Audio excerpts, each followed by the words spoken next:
Hey guys, welcome back to the vlog. I am going to be making a homemade gluten-free pizza tonight, and so I have my cameraman here and I am realizing that my last vlog has everything to do with Quest pizza, but that's just how it is. I mean, who doesn't like pizza? So I'm going to show you how to make that, and then I'm not sure what the rest of the vlog will be, but I had this pizza before and it's really good. Last time it tasted like chicken parm, so we'll see what it tastes like this time, and the macros are really good on it. I'll tell you what the macros are after I make it because I have to finish putting it in, but we got fat-free cheese, so it's gonna be high in protein, and yeah, I'll let you know how the macros are after. Alright, so first thing is you need cauliflower pizza crust, which is from Trader Joe's in the frozen aisle. And then this Rayo's homemade pizza sauce. It's only 40 calories per serving, and a serving is a quarter cup, so it's really good. And then I got a mix of these two fat-free cheeses, and these are really good. It's basically all protein. And I just mixed actually 2 servings of each into this bowl, which I weighed out already. And then last thing is just for more protein, I got these grilled chicken strips from Trader Joe's, and these are really good. I just heated this up for 1.5 minutes in the microwave, and now I'm gonna put all this together, and then the oven's preheating right now at 450 degrees Fahrenheit.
Alright, so that's finishing cooking, and I just realized that I did that totally wrong. And you're supposed to warm up the crust first and then put the toppings on and then put it back in, but I guess we'll just see how it turns out. Anyways, I put it into my MyFitnessPal, and a whole pizza is 760 calories, which is a lot, but I planned for that. And it was 55 protein, 113 carb, and 4 fat, which is crazy. So, and like, even though it's cauliflower pizza crust, you would think it's super low carb, but I mean, it's still pretty up there and pretty high calorie for a whole entire pizza, obviously. So, I mean, people just have to be aware. Like, that's why you track macros, you know, so that you're aware. Even though you think it's super healthy, it's still higher in calories. So I just didn't eat much today in preparation for this, but compared to the Quest pizza was 17 grams of fat for half of a pizza, and this is 4 grams of fat for a whole pizza, so that's pretty crazy. So I guess I would prefer the macros for this pizza more than I would the macros for the Quest pizza. So now it just comes down to taste, really. Okay. So I baked it at 450 for 10 minutes, and then I broiled it for 4 to 5 minutes. So, I mean, I didn't do it as the directions said, so we'll see how that turns out, but it's still obviously warm.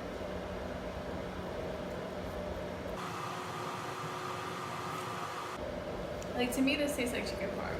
I'm interested to see what Matt has to say, because he actually eats chicken parm. But it would be a lot better if you actually listened to the directions and cooked the crust first before putting the toppings on. I just didn't want to burn the toppings, so let's see what Matt says. So he needs to keep in mind that this crust wasn't cooked properly, but just keep that in mind. I'll have it open mind. This is my meal prep corner if you want to watch my vlog. Yeah. Oh no, broke apart. Yeah, it's flimsy since I didn't get to cook it how it should, so it's soft. Last time I had it though, it was crispy because I did it right last time.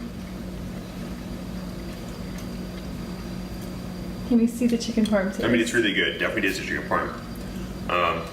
It's just the crust is kind of flimsy. Which, yeah, because It tore apart. But otherwise, I mean, which wouldn't have happened if I cooked it properly.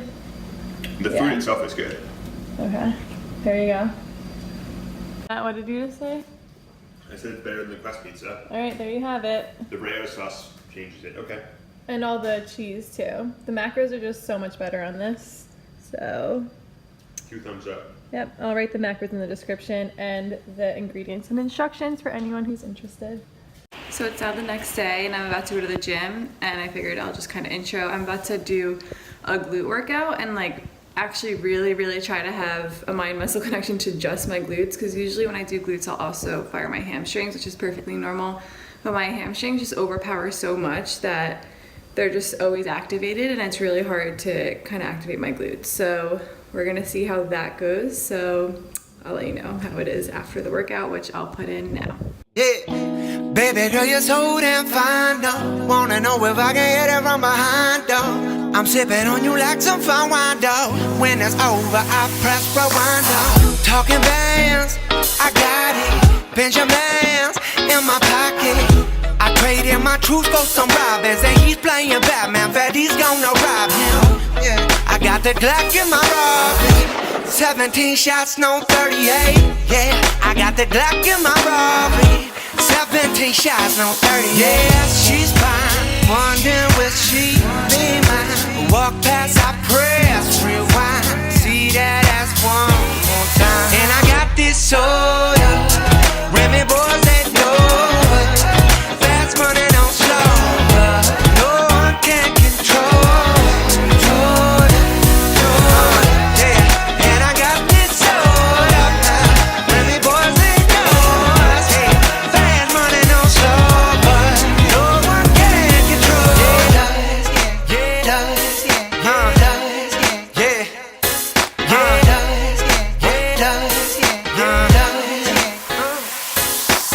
She's got class and style, street knowledge by the pound, yeah. Baby never act wild, very low key on the profile. Catching feelings isn't all. Let me show you how it goes. Loves the world, spins the verb. Lovers it could freak what you are. I like the way you work it. No diggity. I'm about to bag it up. I like the way you work it. No diggity. I'm about to bag it up. I like the way you work it. No. I'm about to bag it up. I like the way you work it. And I got this soda. Remy boys that know it. Fast money don't slow, but no one can control. No, yeah. And I got this soda. Alright, so I just got back and I finished with 20 minutes of incline walk on the treadmill, which is why I might look a little ratchet right now. But if you do that, don't hold on to the treadmill. I see people do that way too often, and that's literally my biggest pet peeve at the gym, because I love incline walking, but when you hold on, it just defeats the whole purpose.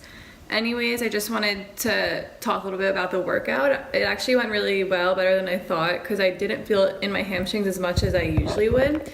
And the thing is that I felt it a little bit during the glute bridges and hip thrusts, but if you feel it, you just should bring your feet a little bit closer to you, and then you'll feel more in your glutes. And then also, that was my first time doing the Smith machine donkey kicks, and that actually was a lot better than I expected. I always avoided that because it looked really hard to set up and like really awkward, but it was actually not bad at all. I mean, it took me a few minutes just to like think about the best way to approach it, but you want to bring the bar all the way down to the bottom of the Smith machine and then set yourself up, and then just place your foot under the bar and then kick back towards you. So you're not really necessarily kicking up. I'm more focused on kicking back, because when you kicked back, then the bar was forced to go up. Because obviously it can't go back, it can only go up. So that helped. And I also first started off on my palms, because usually if I do donkey kicks, I'll do it on my palms, but that actually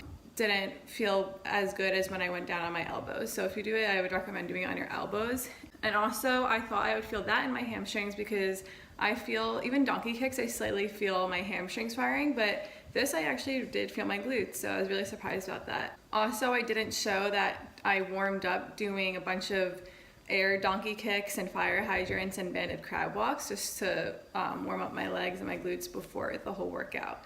So yeah, I highly recommend that workout if you want to try to just focus on your glutes and not so much your hamstrings. But obviously if you feel your hamstrings working in any of these exercises, just think about what you're doing and your form and how you can switch up your form a little bit to feel it more in your glutes, and also just keep mind muscle connection throughout the whole workout. But yeah, it's around 11 a.m. right now and I'm not too hungry yet, and I only like to break my fast when I'm actually hungry, not necessarily because I just worked out. I find for me that's just a waste of calories, because I'd rather save it for when I'm actually hungry. So I'm not gonna eat yet, but I will show you what I eat once I get hungry. It's officially 12:20 and I'm starving, so I'm going to make toast with this bread. It's one of the only gluten-free breads I can find that doesn't have eggs in it, and it's actually so good, especially when toasted. And then I'm going to put some butter on it. Obviously I'm gonna weigh that out, and then I'll put some turkey on it, and then this is also low salted turkey, just because like cold cuts have a lot of sodium in it. I guess some people probably don't realize that. And then I got this seasoning from Trader Joe's, and it's so good. So yeah, I'll show you what this looks like when it's done. Alright, so here is the finished product. I actually like just putting turkey on one slice, because sometimes I just like eating it plain and then eating the turkey on its own. I don't know, I'm weird, but yeah, this is so good. I'm gonna eat this now, and I will probably end the vlog here actually. So thanks for watching, and my next one will either be a full day of eating or getting our new puppy. So I'll see you in the next one.